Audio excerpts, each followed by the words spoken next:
Well, it's about that time of the year, again, where I want to talk about the ultimate no-till planting and that no-till timeline. Now, this is a system that I've used off and on for many years. I originated this system over 20 years ago.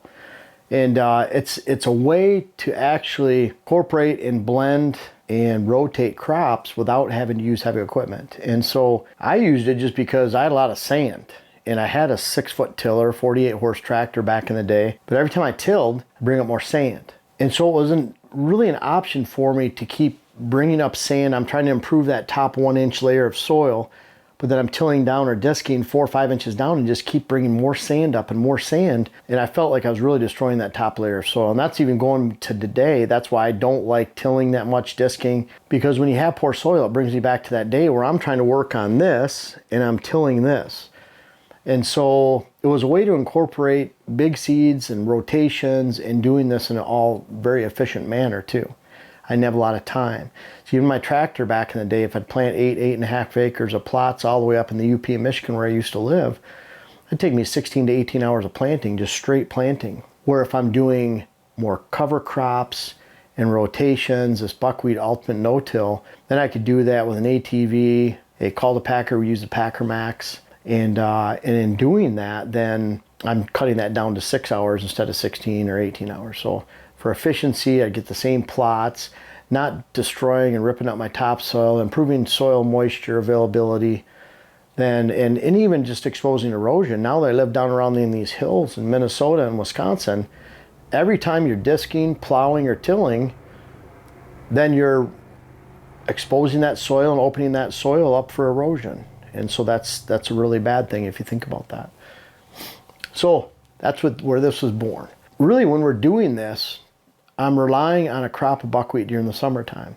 And over the years, I've learned from using buckwheat and planting it for 8 weeks, 9 weeks, 5 weeks, 6 weeks, 4 weeks. There's a big difference in timing of that and how tall you actually want this buckwheat to become. The whole idea of the buckwheat is it's one crop that you can actually smash down. We've tried all these different seed varieties, anything from sorghum, corn, ryegrass, rye, anything.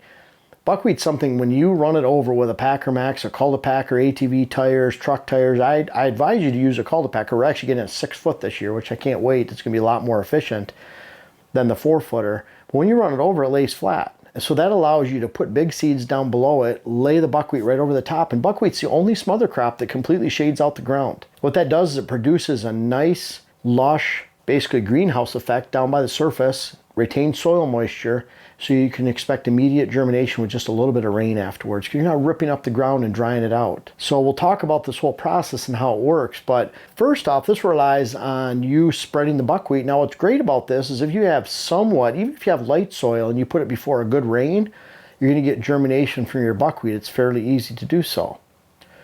But when you spray down and get your weeds down in the springtime and you're planting into soil going into the summertime with buckwheat, laying that right on top of the soil, you get a great catch.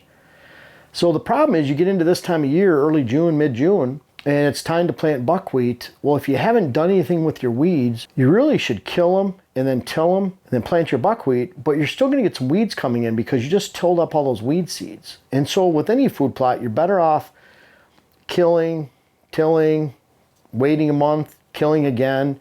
And that's why I really like going into the springtime where we have chemically controlled food plot areas. We're either mowing or killing the rye out in the spring. And then all we're left with is rye if we don't kill it out. A lot of times it's 2 feet tall, 18 inches tall, depending on the timing you're planting. We're throwing the buckwheat down and then we're killing the rye, terminating it at that time and allowing the buckwheat to come up. In our case here, we wanted to kill all our weeds, like getting rid of the weeds, so we've sprayed. Now we're waiting until mid-June. We'll throw that buckwheat on virtually weed-free soil and allow that to grow and take shape, and then the buckwheat's eliminating the weeds with a smother crop. So very few weeds going into the fall. We have a little bit of weeds, and we'll talk about that in a little bit, because you never ever want weeds in your fall plots. Very, very bad. Contrary to what some people say about the summertime. People say that it's good to have weeds in the summertime. It's diversity. Deer like it better. Folks, you don't build a deer herd on what's going on in the summer in any way. You build it on what's going on in the fall. So if you have weeds taking place in your fall food plots, it destroys the volume that you can actually find and hope to achieve going into the fall, and that's a very bad thing. 10% weeds equals 50% loss of volume in that food plot. So you take a 10-acre plot, let's say it's 50% weeds, you have 10% or less of your intended food plot acreage out of 10 acres. So you have 1 acre plots virtually in volume wise, and you just wasted 9 acres of time and money putting that plot in. So I hope that makes sense. But you have to be very careful when it comes to weeds, and we'll talk about that. Buckwheat is a great way to smother out those weeds, completely shade the ground. It grows fast and get it established. So when I get into June and that timing for buckwheat planting, then I want to make sure I have a weed-free area to plant into that's been controlled. Maybe you've already dished 3 times in the spring by that time, but around here when you have erosion, there's that balance where you lost the topsoil or spraying 1 time or 2 times at the most to get a good catch for that without weeds. So there's a lot of things you have to consider. Fuel cost, running the diesel tractor, time it takes. There's a lot of things you have to consider other than use chemicals or not. And there's people out there that don't use chemicals, but then they fire up their tractor and disc their soil repeatedly over the summertime, burn a bunch of fuel, rip up the soil, dry out the soil, ruin that top layer of soil, erode their soil onto their neighbor's land. I mean, we have that with our farmers around here. We have corn growing on our land from last year that actually literally eroded off onto our land. So I'm not saying the farmers are not using chemicals. What I'm saying is don't pat yourself on the back if you're doing that, ripping up the soil, drying out the soil, eroding the soil, but you get a gold star because you're not using chemicals. There's always balance in there. Think about that. I'm getting my buckwheat on the ground. Like I said, if you throw buckwheat on bare soil, it's going to grow. You get good moisture, it's going to grow. So look at, if you're sandy soil, maybe try to cultipack it. We use the Packer Max, try to push that in. If your soil's light and it's flaky, try to push that seed into it. But really, you can throw that seed on the ground before a good rain and let it go. Now, the timing is critical because buckwheat can get to 5-6 feet tall, and then it's too big, it's too tall to work with for a lot of people. And so I want to make sure that buckwheat is anywhere from thigh high to waist high. That means for myself on good soil around here, I don't want to let that buckwheat grow for more than 5-6 weeks at the most. So I target right around 5 to 6 weeks in that time frame, which means if I want to plant my cool season annual crops like my brassica crops or fall power greens, I use that combination all the time. Those have taken decades of research and experimentation to come up with those that we sell on WHS Wildlife Plans.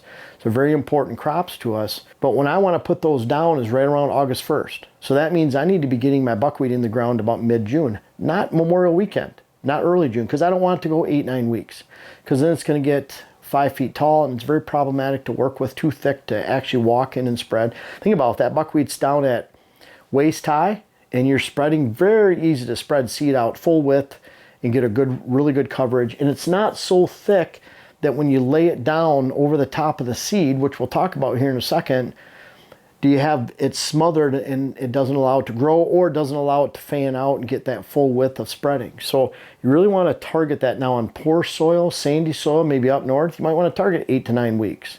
But if you have good soil, look at that 5 to 6 feet window, 6-week window, and then you're terminating it and planting. Big seeds. I'm taking big seeds like peas, beans, oats. We've used a lot in the past. Check out our fall power greens. And that'll give you an idea of the combinations that we like to use. But we're planting that right into the standing buckwheat. Then I'm taking the Packer Max, I'm running it all over, smashing it down right over the top of those seeds. And all those big seeds, the bigger the seed, the taller the leader they'll shoot up. They'll shoot up a 2-inch leader like a pea. Will shoot up a big 2-inch leaf and vine to go up and grow right through that debris.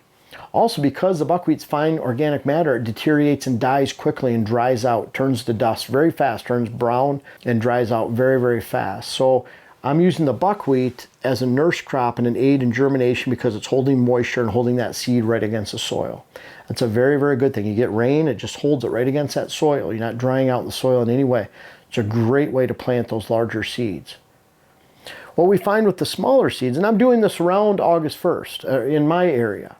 Now that might be in Kentucky, West Virginia, even down in Louisiana, maybe more mid-August to late August that you're planting this. And that means your buckwheat timing should be 5-6 weeks earlier. So people say, what date should I plant? Well, when you plant your cool season crops in your area. Back up 5-6 weeks if you have good soil, back up 8-9 weeks if you have bad soil. That's what you look at it in reverse that way. Don't pick a certain date. That's when we go into failure there. Big seeds, August 1st, putting those right in. And then the small seeds. This is where it's a little guesstimate. If that buckwheat is thigh high to waist high, then I like planting the small seeds right into the standing buckwheat, smash it over, lay it right over those small seeds, because you're not going to have 5 feet of mass of buckwheat laying over the top and 5 feet of seed, keeping your seed from spreading out when you actually spread it into that standing buckwheat crop. So really important to consider that. Make sure it's not over waist high when you're planting that brassica. Now if it is, don't worry about it. What you do is you plant your big seeds, you smash it all down, wait 7 days, wait a week, and then spread your brassica side. So you put your big seeds in, spread your brassica on the other side, the little tiny seeds that don't shoot up much of a leader. And that's what I'm doing. That's what I found works the best. If that buckwheat's belly high, chest high, or even taller in some cases. You really got to watch that. Now what I'm choosing to do, because you'll get little broadleafs, persistent pigweed, or whatever, water hemp, whatever it might be, that's a nuisance down in there, smartweed, where we have over in Wisconsin, that's really tough to deal with. It'll be growing down there in the base levels. Not a lot, but enough to where if you let it go, it'll take over. So what I like to do is when I'm spraying, when I'm smashing that down with the Packer Max, I have my ATV sprayer on, or my UTV sprayer, and I spray every other row. It works out exceptionally well, because then I spray, go around, and then I stop spraying, I go around, smash it. So I'm smashing and spraying at the same time. Now why to spray? Now you're spraying the same time that you're planting these seeds. The glyphosate won't hurt. 2 quarts per acre glyphosate won't hurt your seed. Don't believe any stories or tales online like that. But what you're doing, you're spraying at the exact same time. I'm actually putting my seeds down and then spraying after that. It won't hurt anything. Been doing it for 25 years, 30 years. Now, it's not going to hurt anything. Been doing it for a long time. But I'm spraying because I want to kill those weeds, and it's a very efficient way to actually call the pack with the Packer Maxer and then spray at the same time. It eliminates using 2 different machines, or going back after Packer Maxing and then going back through and running it all over with the sprayer. But I want to keep that buckwheat down. Like I said, you can mow buckwheat. It'll come back. I don't want to just crimp this over with ATV tires, Packer Max, whatever you're using, and then let it half live and grow back and shade out that seed and that germinating small seeds especially that are growing underneath. You don't want that to happen.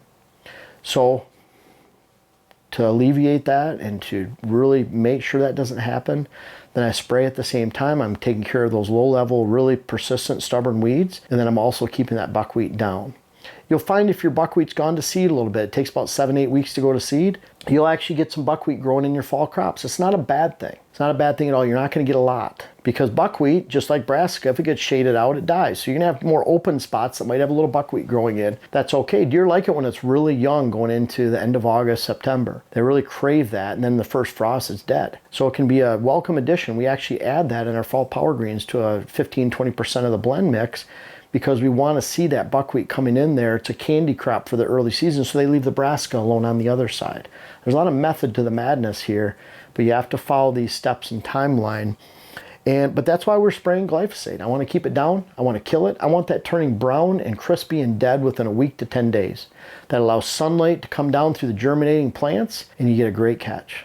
And you really need to spray for a lot of reasons at that time. Now that's it. You're done. You might wait a week if the buckwheat seems kind of thick to plant your brassica, too tall to plant your brassica. You're waiting a week to 10 days.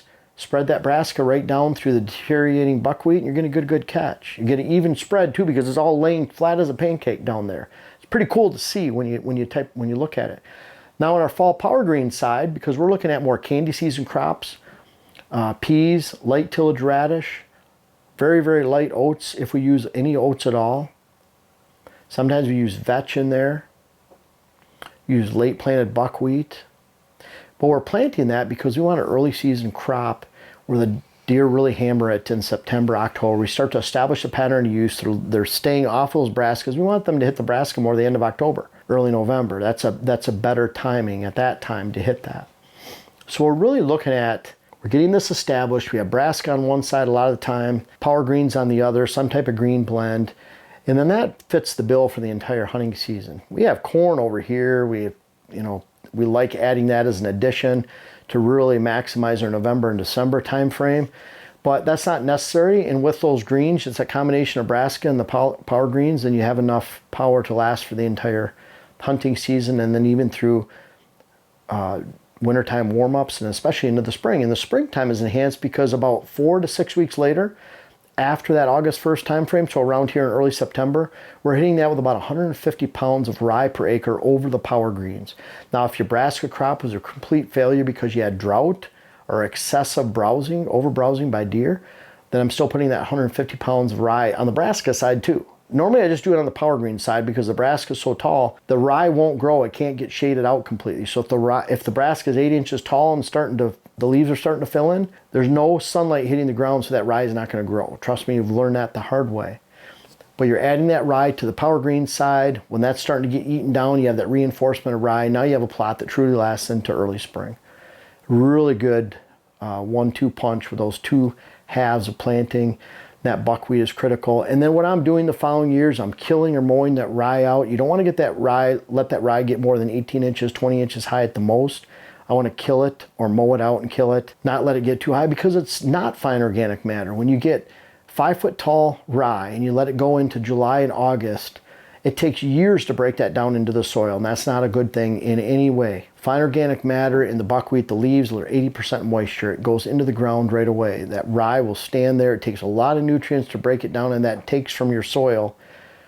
You're adding organic matter to the soil, but just organic matter isn't a good thing. It's got to be fine organic matter. You don't want, it's like wood chips. You put that in a food plot, it sucks all your nutrients out trying to break down those wood chips, and you'll have a terrible food plot. That's why I don't like forestry mulchers, forestry heads going in and creating a food plot unless they take that next step with a skid steer or a bulldozer and have a root rake and get all that wood off the plot. You never want that wood on the plot and just allow your plot to grow in that wood. That's not a good thing at all. Just like 5-foot high rye. So you have to terminate that following year. You know, people ask about fertilizer, plot start. We use that a lot in lieu of lime. If you have really bad soil, you might use a ton of lime and then a jug or two of plot start on top of that, so you don't have to put all your lime out in 1 year. But I'm looking at that at planting time of my fall crops. I'm usually not using lime and the plot start and fertilizing my buckwheat. I'm putting all my efforts into my fall crop because, again, going back to it, that's when this matters most. Summertime and food plots don't matter. You know, weeds in your summertime food plots, there's more diversity. So what? You build a deer herd in the fall. That's where I want to put all my efforts, all my time, all my work and energy. The deer are happier for it too, because if you can give them a little boost of energy before wintertime, that goes a long ways. What you give them during the summer, there's so many other food sources they have to pick and choose from in your area during the summertime, unless you're in the extreme arid Southwest or something. They have a lot of food in the summertime. You're not going to replace that by adding a few more nutrients in the summer or food plots or diversity. Your deer herd will be, that's when they need it the most. Think of the local habitats dying. You have these beautiful, lush green food plots heading right into the time where they have nothing, building up their energy reserves going into the winter time. And that's a time where you can actually make a difference. And oh, by the way, it really helps your herd and your hunt and your goals for hunting and your herd management. And the ultimate no-till is something that just about anybody can do. You know, even the minimum equipment of truck tires, handheld broadcaster, backpack sprayer, you can be pretty dangerous and have some beautiful plots because you don't have to till and disc to have beautiful plots. Again, this year, we'll manage about, let's say, 13 acres in Wisconsin and Minnesota that are purely ultimate no-till, green food plots, and then we have some corn on top of that. But I do a lot without a tractor. We use a tractor around here for mowing, brush hogging. We use it to spread big seeds or fertilizer or lime out of a PTO mounted broadcaster, but that's about it. We're not tilling or disking with it, using a no-till drill or anything, because you don't have to when you use buckwheat in the ultimate no-till. And don't try to sacrifice something. You can't use rye and do this, for example, in any way. Rye will actually self-seed. It actually destroys your food plots, overtakes. I've seen some, well, we've spread brassica and standing rye, and look how great. And you can see all that rye starting to come up. And then you see the brassica coming up too, but they don't show you 2 weeks later when that brassica is killed because a rye overtook it, turned it yellow, stemmy, and dormant. We figured that out almost 25 years ago, folks, that you can't do that. And so you can't use rye for this. You can't use sun hemp. You can't use tillage radish. You can't use sunflowers. You can't use sorghum. We've tried it all. You have to use buckwheat for something like this. And that's probably why the price of buckwheat is so high.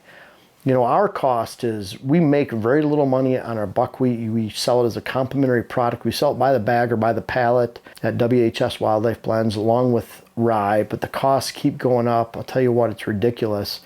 And if you have clean buckwheat, you're going to pay for it. And clean buckwheating meaning low weed seeds, high germination rate. We only sell quality seed, and so we have to pay for it. And it's amazing the prices that we checked around out there. We at first thought we weren't going to carry buckwheat because it was so high priced, and what we'd have to charge for it to actually make a little bit of money, even to handle our, to cover our handling costs and employee costs. It seemed prohibitive. But then we started looking at online, and people were actually going to charge more than we do. So we charge a little bit less than people online. We have to charge for the shipping. But we do have it. We have it in stock. We plan on carrying it for the year. We'll see how much we can carry and how much we can get. But I'll tell you, sending out 48 pounds of bags at a time, and we have a limited staff. It's a small company. We can only do so much. So we'll try to offer that, continue to offer it. We certainly have to charge for it. And I hope you can try the Ultimate No-Till. There's thousands of people that use it, that have been using it for a long time. If you want more research for this, just look up Ultimate No-Till plots online. You'll find lots of videos that we put together going back many years. It's actually chapter 12 in my 2014 food plot book. I talk about that. So it's going back almost 10 years now that I published that in my food plot book, and I've talked about it ever since. So urge you to try the Ultimate No-Till food plot. I think you'll love it, and I hope you enjoy this timeline and how it all comes together in the end.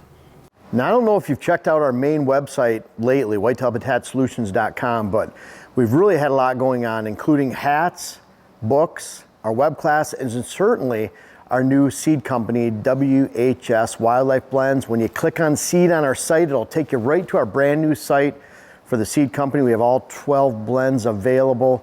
So check it all out, though. I encourage you, I appreciate you checking it out. Whether you buy anything or not, really appreciate you visiting the site and seeing what's going on, and continue to watch because we have big things coming later this year.